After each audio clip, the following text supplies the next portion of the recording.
भोलेनाथ और एक पवित्र कथा। बहुत समय पहले की बात है। हिमालय पर्वत की गोद में स्थित कैलाश पर्वत पर भगवान शिव अपने परिवार के साथ निवास करते थे। उनकी अर्धांगिनी पार्वती, पुत्र कार्तिकेय और गणेश के साथ वे सुखमय जीवन बिता रहे थे। भगवान शिव अपनी उदारता और कृपा के लिए प्रसिद्ध थे, इसलिए उन्हें भोलेनाथ कहा जाता था।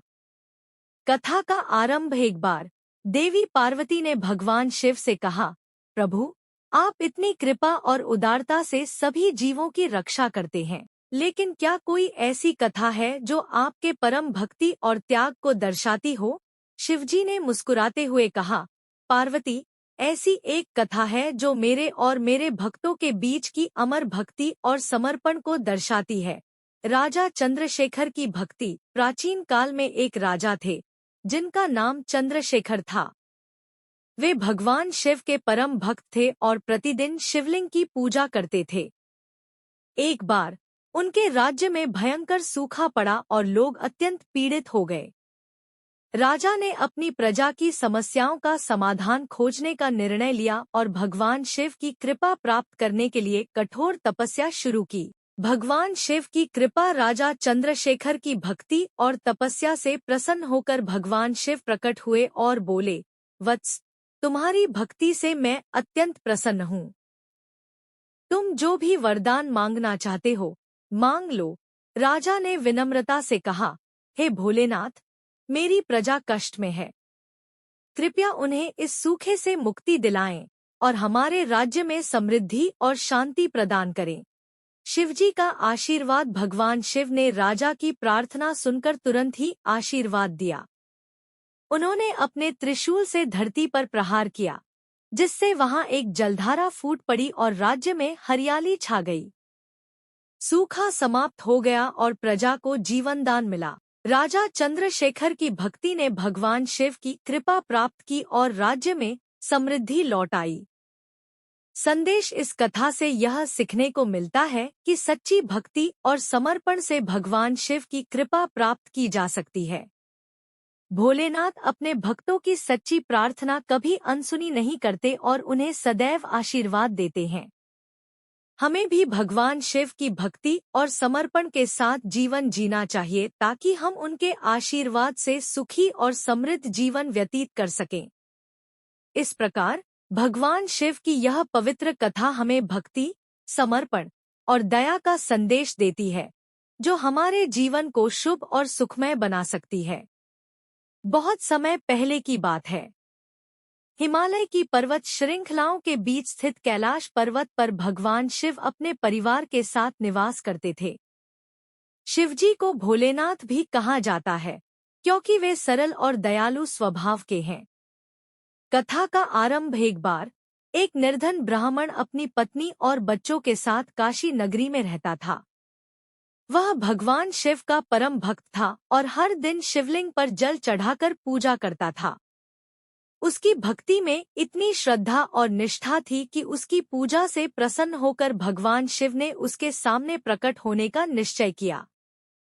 शिवजी की कृपा। एक दिन जब ब्राह्मण अपनी साधारण भक्ति के साथ शिवलिंग पर जल चढ़ा रहा था, भगवान शिव ने उसे दर्शन दिए। ब्राह्मण ने भगवान शिव को देखकर भाव विभोर हो गया और उनके चरणों में गिर पड़ा। शिवजी ने उसे उठाया और बोले, वत्स, मैं तुम्हारी भक्ति से प्रसन्न हूँ। तुम जो भी वरदान मांगोगे, मैं तुम्हें दूंगा। ब्राह्मण की विनम्रता। ब्राह्मण ने विनम्रता से कहा, हे महादेव, मुझे कुछ भी नहीं चाहिए। आपकी कृपा और आशीर्वाद ही मेरे लिए सबसे बड़ा वरदान है। शिवजी ने उसकी विनम्रता और भक्ति को देखकर कहा, तुम्हारी निस्वार्थ भक्ति ने मुझे बहुत प्रभावित किया है। मैं तुम्हें एक विशेष आशीर्वाद देना चाहता हूँ। वरदान का फल। शिवजी ने ब्राह्मण को आशीर्वाद दिया कि उसकी समस्त इच्छाएं पूरी होंगी और उसके परिवार में हमेशा सुख समृद्धि बनी रहेगी। इसके बाद से ब्राह्मण के जीवन में सुख समृद्धि का आगमन हुआ और वह अपने परिवार के साथ खुशी खुशी जीवन व्यतीत करने लगा। कथा का संदेश। इस पवित्र कथा से यह संदेश मिलता है कि सच्ची भक्ति और निस्वार्थ समर्पण से भगवान शिव की कृपा प्राप्त होती है।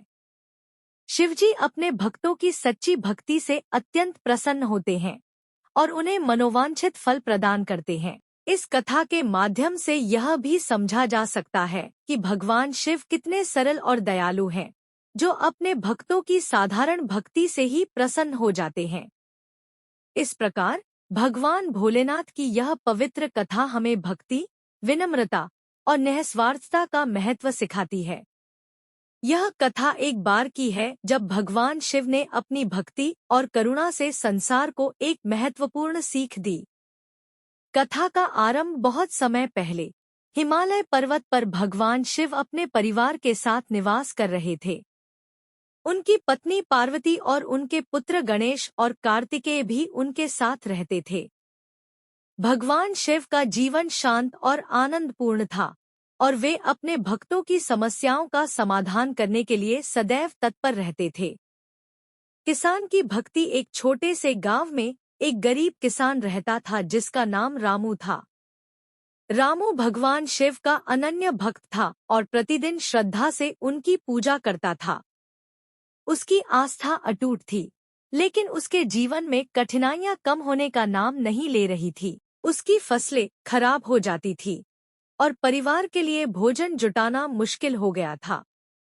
भगवान शिव का आशीर्वाद। रामू ने एक दिन संकल्प लिया कि वह सीधे कैलाश पर्वत जाकर भगवान शिव से प्रार्थना करेगा। उसने अपनी यात्रा शुरू की और कठिन रास्तों को पार करता हुआ अंततः कैलाश पर्वत पहुंचा। वहां पहुंचकर उसने भगवान शिव को देखा और उनके चरणों में गिरकर प्रार्थना की, हे महादेव, मेरी कठिनाइयां दूर करें और मेरे परिवार को सुख शांति प्रदान करें। शिवजी की कृपा। भगवान शिव रामू की भक्ति और समर्पण से अत्यंत प्रसन्न हुए।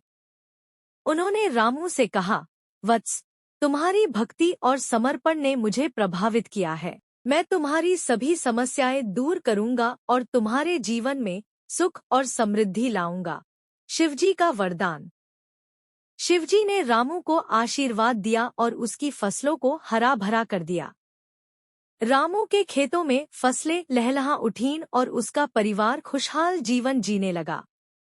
रामू ने अपने गांव लौटकर भगवान शिव की कृपा का वर्णन किया और सभी ग्रामीणों को शिवजी की भक्ति और आस्था का महत्व बताया। कथा का संदेश। इस पवित्र कथा से हमें यह शिक्षा मिलती है कि सच्ची भक्ति और समर्पण से भगवान शिव सदैव प्रसन्न होते हैं और अपने भक्तों की कठिनाइयां दूर करते हैं। भगवान शिव की कृपा से हमें जीवन में शांति, सुख और समृद्धि प्राप्त होती है। इस प्रकार भोलेनाथ और इस पवित्र कथा ने हमें यह सिखाया कि भक्ति और आस्था के मार्ग पर चलकर हम अपने जीवन को सुखमय और शांतिमय बना सकते हैं।